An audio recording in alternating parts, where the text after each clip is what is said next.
নাব্য সংকটে আরিচা কাজিরহাট নৌপথে ফেরি চলাচল বন্ধ রয়েছে। চলতি মাসে এ নিয়ে তৃতীয়বারের মতো ফেরি চলাচল বন্ধ করা হলো। গতকাল সন্ধ্যা ৬টা থেকে এই রুটে ফেরি চলাচল বন্ধ করা হয়। এতে আরিচা এবং কাজিরহাট ঘাটে আটকা পড়েছে পণ্যবাহী সহ অসংখ্য যানবাহন।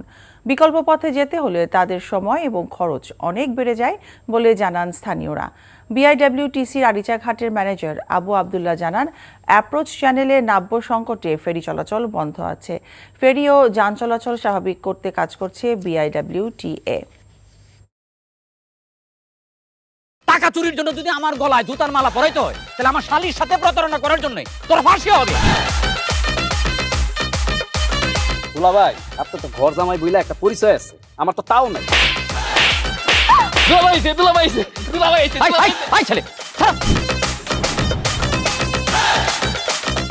রাজনৈতিক ফ্যামিলির মেয়ে হয়ে ওই কাজ করবে। যারে পাবো হারে পিটামু, রক্তের নেশায় ধরতে, রক্তের নেশায়, কাঁচা রক্তের নেশায় ধরতে। তোমার এই পলিটিক্স আমার বাম পকেটে থাকে। পাতুদের বউরে জামেলা পাকাই। এই বেটাই, আমি তখন বিয়ে করিনি।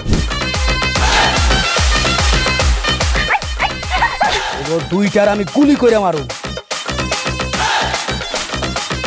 মাসুদরা কোনোদিন ভালো হয় না। আপনার পোশাক আশাক দেখে কিন্তু আপনার তালুকদার বংশের লোক মনে হয় না আব্বা, আপনার মনে হয় যে আপনি ফকির বংশের লোক।